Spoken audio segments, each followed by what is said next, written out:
There's no hot drink today. That's probably why everything is a little out of it. I'm going to be at some meetings all day today, and I'm definitely going to be indulging in copious amounts of coffee. So I decided to skip my first coffee here in the office and just wait until I get to those meetings to have something. Um, so I'm just gonna give the hot take because even though I don't have a hot drink right now, I still have a hot take. And that hot take is that self awareness is a soft skill that we're rapidly losing grip on. And it causes most of the challenges we see happening today in the world, but especially on Simatin. I think being self aware allows you to display a certain level of emotional intelligence, improves decision making, and it's an effective tool in leadership and just general communication. Self awareness is what allows you to receive bad news as a leader and not throw a temper tantrum, immediately thereafter. It allows you to kind of pivot. And I'm not saying this to make it sound like I'm the most self aware person on the planet, but it is definitely a soft skill that I continue to try to work on and that I think others have to work on, no matter what level you're in, whether it's, in government or it's in your day to day relationships with your family or your loved ones. A soft skill that we need to bring back. I'm going to talk about more about this further on as well in my updates. Uh, Word of the day. As you know, in the day vocabulary building journey, we look at what the word of the day is, brought to you by Merriam-Webster on this specific day. I've also kind of added a fun fact about it and its etymology, meaning where did the word come from. Today's word of the day kind of made me crack up. It's hornswoggle. Hornswoggle, Hornswaggle, means to trick or deceive someone. So if you hornswoggle someone, you've tricked or deceived them. And the example that Merriam-Webster used was an article from the New York Post from Ben Cost, where he talked about Netflix users being warned to look out for AI-powered email scam that looks nearly like the real deal. And if you've already been hornswoggled by such a scheme, that Netflix advises you password. So to hornswoggle, deceive or trick someone. It's actually a slang word that I think wordsmiths are a little, confused about its actual etymology, which is also very interesting. Um, the word appears to have originated in the southern United States in the early 19th century. And the earliest known written record of hornswoggle comes from an 1829 issue of the Virginia Literary Magazine in its glossary of Americanisms. I'm not surprised, it's Virginia. The magazine states that hornswoggle comes from Kentucky and that its oddness matches nicely with other 19th century Americanisms such as sock-the-lagger, calathump, slumgillion, and skedaddle. Skedaddle is also a word that I like to say randomly um, because it just sounds interesting coming out of anyone's mouth, to be honest. So the exact point at which hornswoggle entered our language, the way in which it was formed, actually remains unknown. It's just a little charming addition to our language, joining, not just skedaddle, but also bamboozle as colorful ways to say to deceive or to trick, in that vein. So hornswoggle, and don't get hornswoggled today, is what I'm trying to say. Game of the month continues to be Assassin's Creed 2. Slowly but surely, I'm going to get through it again. Don't worry. I talked about this game on the last stream, but we've seen some crazy stuff happening uh, with gaming in general. Ubisoft is in utter turmoil. Ubisoft, as you know, is the developer of Assassin's Creed, the series. But it's interesting, and maybe I'll add this as a different discussion point. But in a future live, see that it's the industry is getting upended by determination to pivot to AI, and gamers don't want that slop. So yeah, so that's going to be an interesting piece of discourse. Into main topics for today, I said that I would cover go a bit more in depth into the transformation on this live, but considering we have the steering committee meetings happening this week, I don't have a lot of time, and I do want to be able to give that topic the grace and the time that it deserves. So if you'll forgive me, what I'll do is I'll just prepare for next week to go in depth into the transformation of public education. so that we can be clear as a ministry to the public on what that means. Because right now, you got one MP saying one thing, another MP saying another, and it's total confusion. When actually it's not that confusing. So going into the main topics I want to cover today, I noticed that there was some discussions in Parliament, and there was a whole article actually about the public school visitation and donation policy. I do want to set the record straight for the last time about this. This is, as I mentioned, not a new policy. It has been there, hasn't always respected by the ministry and by school managers themselves. But it is my intention to make sure that any policy that deals with the safeguarding of children is actually respected and fully enforced and deployed. So regarding visitation, it's not so much about authorization or approval. I heard some MPs kind of make it sound like some kind of dictatorial attempt, or that I was trying to hornswoggle them, with this new policy. But actually, it's not about that. It's not about authorization. It's more about notification, which is particularly important in school visits to ensure the safety of children and staff.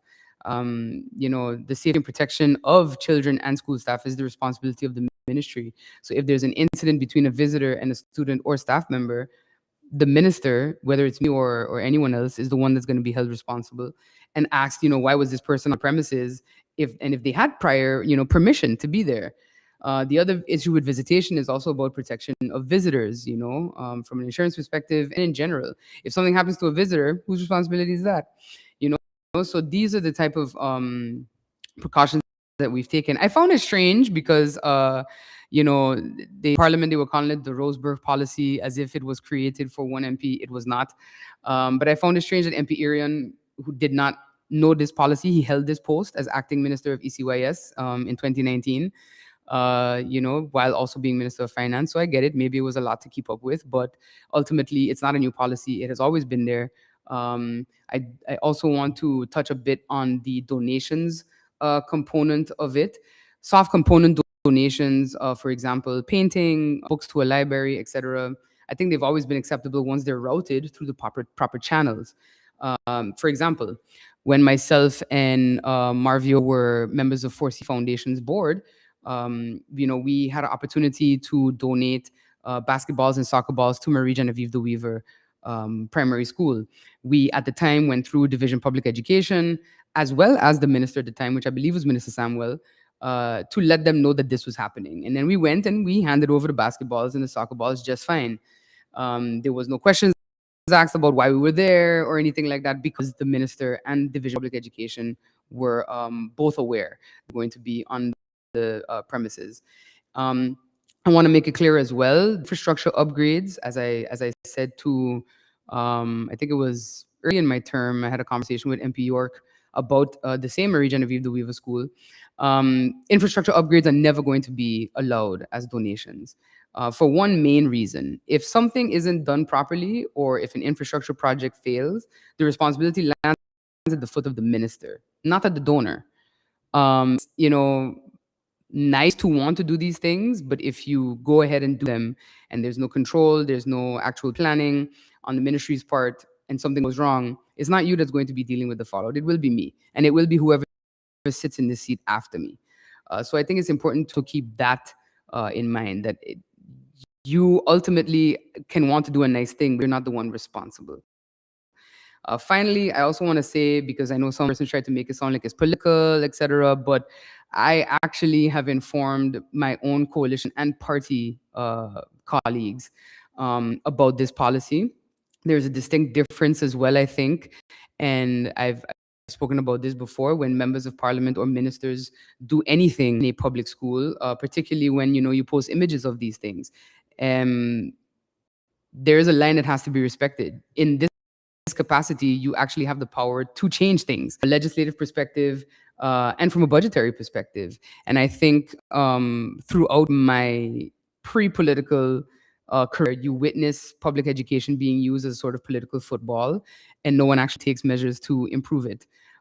So while I understand, the photo ops and so forth, I think there is a distinct difference between actually wanting to collaborate and cooperate to make lasting change, structural change, than there is, a one-off. So yeah, just to make it clear, visitation just has to be routed through the proper channels. You sure as heck cannot show up at a subsidized school just so. So let's not public education has to be treated some different way, like their safety has to be disregarded. I treat them the same way that I would treat a subsidized school. Notification is a show of respect, it's professional, and it also ensures that our students and our school staff are protected. And with regards to donations, soft component donations, once routed through the ministry, are always possible, but do not come with infrastructure changes, anything about a roof, even when it comes to technology, because I can tell you, as someone who has worked in ICT, you may be donating this laptop or whatever out of the good of your heart. But if it's not routed through the proper channels and you plug that bad boy into public school and it messes up my network, I will be throwing you under the bus publicly. So just to keep that in mind, so for the future, and that brings me then to my next update. I want to touch on last week, I had my second meeting for 22 public school teachers and staff, where I also conveyed this visitation and donation policy to them. Some concerns raised by them during both these meetings centered around respect. And as my week went on, this actually became my week. Um, and with everything that happened last week, it kind of governs everything that has happened in my year and change as minister. So public school staff and teachers expressed deep concern over not just the lack of parental engagement, which I've discussed here before, but the general lack that parents show to teachers and staff on the rare occasion that they do visit. I had the same stories from subsidized school teachers and management. Parents verbally teachers for simply giving them the facts of their child's current academic progress or lack thereof, or in more extreme cases, attempt at school teachers for turning their rage to their kids. And once respect became the theme of the week over some very negatively toned correspondence received on my minister last Friday to the subsidized school boards. But I think I maybe should have made it a message to the general public. Respectful engagement is required from all adults involved in education, whether parents, educators, boards, the union, and yes, also the concerns raised by public about parental about engagement with school boards, while not be issue, at their core point to a wider societal problem. And that's a growing lack of respect in how adults on St. Martin in general treat one another. Government doesn't raise children. It cannot regulate how parents choose to speak to teachers. That responsibility rests with parents themselves and the wider community. What the ministry can and will do is ensure safe school environments, clear standards, and support for educators within our authority. So the message that I delivered is very simple.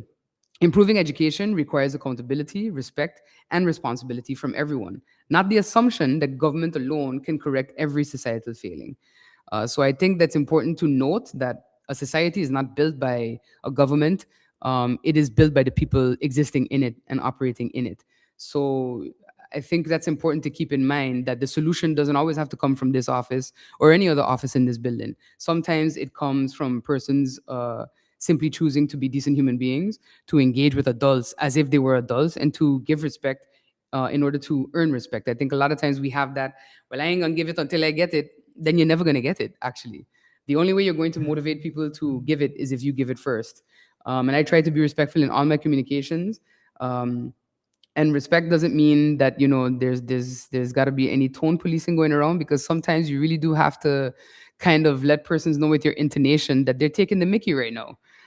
So yeah, just a bit on that, because I know it kind of dropped on Friday and people were texting me like, oh, what happened?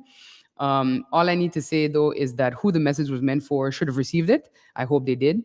And to those in our community, I hope that we all challenge ourselves to be better towards one another, because that's the only way we're going to improve. And additionally, if you are disrespectful or in any way or constantly negative to other adults, to your minister, whether it's me or anyone else, because that's one thing. However I personally feel about someone, I'm going to continue to give that respect and be civil and professional.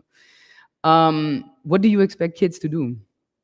Because they model our behavior. A joke I always used to make with my mom is that, the older I get, the more I see mannerisms that my grandparents maybe had or that I have reflect in the younger generation in our family.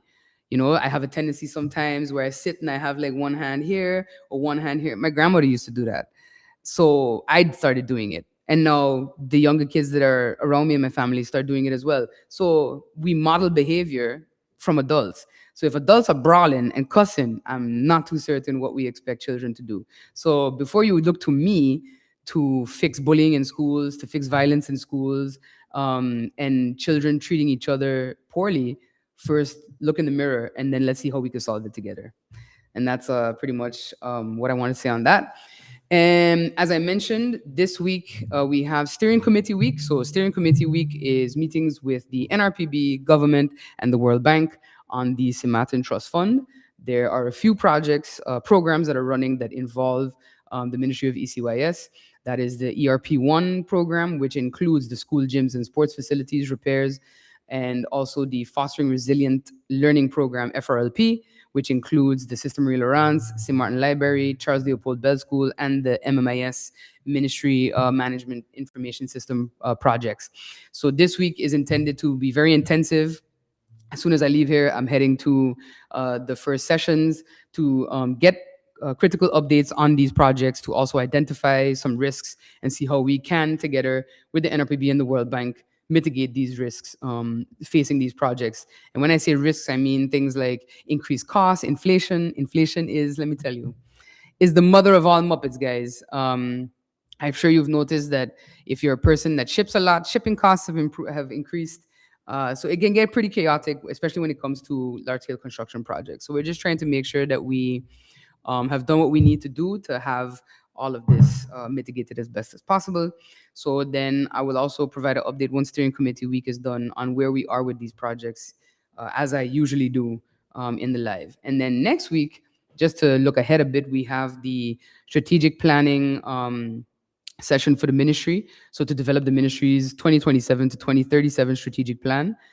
This is going to focus more on, my overall vision, what my vision for the overall outcome of what I would like this term to reflect, and future, guidance for the ministry and the direction I think the ministry is kind of needing to go to. There will be stakeholder consultations across education, culture, youth programs, sports programs, to ensure that the strategy, is inclusive, progressive, and holistic, that we take everybody into consideration. And while, acknowledging that we have some resource challenges, finding ways to, again, mitigate those particular challenges, identify opportunities where we have them, and just seize them where we can. I do want to take a moment. I wasn't able to go to the airport to see them off. I'm going to post the link in the comment on my Facebook page. CONCACAF U17 play. We have Saint-Martin versus Saint-Martin today. And we have three Saint-Martin players that have joined the delegation to head down to Trinidad for these games. So I'm going to post the link so that you can check them out. And hopefully, it gave me an error message when I clicked it. It said it wasn't available in your country, but I'm hoping that there's some sense and that actually you can see it. But wishing them much success. Super proud of them. I think football and St. Martin has shown what happens when you have a very disciplined approach to development, player development, and overall, a love for your sport, and how you can not just, rely on government locally for support and growth, but also how you can engage with those regional and international agencies that do fund these sports at a local level. And I think, the St. Martin Sports Federation is doing a good job as well of building those bridges. And I'm looking forward to seeing what else we can accomplish in sports. And a touch a bit on NSI, the multi-purpose court project in the area of Raul Illit Sports Complex is actually ready to begin kicking off. So shout out to Yisk and the gang at NSI for getting us this far. This, of course, is the court that results from the failed MOU that existed. Some of the contents of the MOU, government did not fulfill what it needed to. And so in this administration, we kind of picked that up and managed to get it to a point where SMMC and SZV are now contributing to the development of this one multi-purpose court.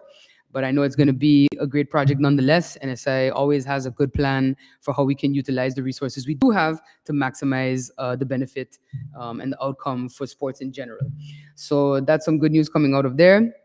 And we'll also have some updates on the culture side in a future live, particularly regarding the 5.3 million money funding that was $5.3 million in funding that was allocated to us for projects related to slavery remembrance and culture and heritage development. So stay tuned for more on that as well. And yeah, so we're going to be back next week with, as I promised, a deep dive into the transformation of public education, so that what that means is clear for everybody moving forward. So I really appreciate the feedback that we've been getting on what's been happening in ministry so far, and I look forward to that update and more. And now I'm off to steering committee, and you'll have your update on that as well in a future live. So have a good, very rainy day. Stay dry, but it's good because it was hot, guys. We needed to cool down as a nation. So yeah, have a good one, Matt.